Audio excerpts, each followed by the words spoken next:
So Elliot, can you give us a few more details about what's involved in the course that you're delivering for the research project? So our programme was called Activating Confidence, and we looked at how different methods used in sport and coaching and volunteering could look at techniques to overcome challenges with mental health. So there is a lot of research out there that says that being more physically active and having an active body means an active mind can help people to work towards overcoming certain disorders like anxiety and depression. So when HLC approached you about this project, why was it that Humber Sports wanted to get involved? We just felt that a lot of the people that we come across on a day-to-day basis will lack those confidence and self-esteem characteristics and skills, and what they'll want to do is be engaged by sport, and we have that tool to do that. What we wanted to do was evidence how we can impact on people's lives, not just by playing sport and volunteering in sport, but also the softer skill side of it. And we've done all sorts of different research over the years, and we've started to work more with Mind, where we're doing different courses on mental health awareness as well. So there's a lot of people that come to us who are volunteers within sport who say, well, actually we've got a lot of people down at our club who are showing signs of certain mental health challenges like depression and anxiety. So you got involved with this project partway through year one, towards the end of the year one, and then year two became a lot more structured, and it split off into Group A and into Group C. Group A being all mental health, Group C being a 50-50 split between them both. Now you've been covering both areas for us. Can you tell us what differences you've seen between delivering into Group A and delivering to Group C? Well, because in the first year it was very much people with mental health challenges. You kind of understood what people would come with.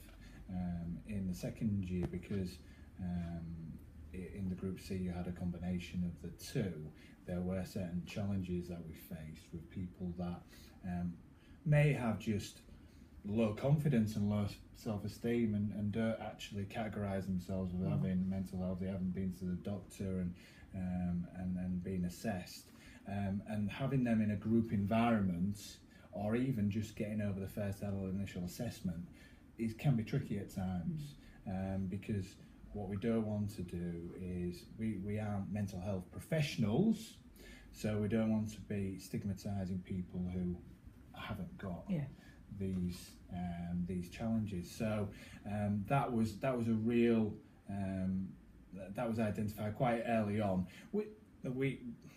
We overcame that by the way our tutors and the researchers approached each individual. So it was on a very much case by case basis, and it's very much how you phrase the questions and actually take them through the questionnaire, so it actually alleviates their apprehension about what they're doing. So, like you said, you worked across both A and Group C. What that also did was span across two areas, so North East Lincolnshire and the East Riding. What was it? Did you find any differences between the two areas? The buying through the East Riding, especially through the mental health services and the kind of referral process, is a lot clearer. It's not to say that the services aren't over in North East Lincolnshire, and we do work with certain organisations such as Navigo, Open Minds, but it seems as though there is a better structure, and they are, especially referrers, are more open to working together, and also they understand when we provide them with some information about the programme, they understand who we're looking for, and they're referring the right people, or they are also on hand if there are any challenges. We can then go to them about, well, actually, do we need to pass on some more information? Do we need to work together to help this individual? Is it time to move them on? What other opportunities are there? there has been quite a big difference. Although in the real deprived areas of the East Riding, such as Withensea, it's very, very similar in terms of the kind of the buy-in as you would do to kind of parts of Grimsby and Cleethorpes. And I don't know if there is some sort of correlation with that. So you've explained now briefly about what have you learnt. What have you learnt as an organisation, and how has it impacted on your organisation? We've definitely learned that we need to take more or put more focus into our adult safeguarding straight away. That was one thing that we put in place, or tried to put in place as quickly as possible, so that we had internal referral routes, and then we were able to then work within the team, because we have different programs that go on within Active Humber, and sometimes the individuals that come on to Activating Confidence will go on to other programs as well. So that was the first thing we did, and our the lead for Activating Confidence, Ian Blanchard, he has now taken up the role of our adult safeguarding lead, and we are putting a new adult safeguarding policy together, so that actually we can take into all of the learning that we've put in. We've also made a lot of external contacts, referral contacts for adult safeguarding, and there's more learning has gone on of the mental health challenges people have. Yeah. So going forward, what's the future for you? Are you looking for carrying this forward? Are you looking at embedding it within other projects that you do throughout the organisation? We are definitely going to develop this and use it as a community learning programme in the next academic year. That will not just go over North East Lincolnshire and East Riding, but the whole of the Humber, because we have actually had requests from organisations in Hull or in the Hull area to actually have that delivered. So we're definitely going to do that.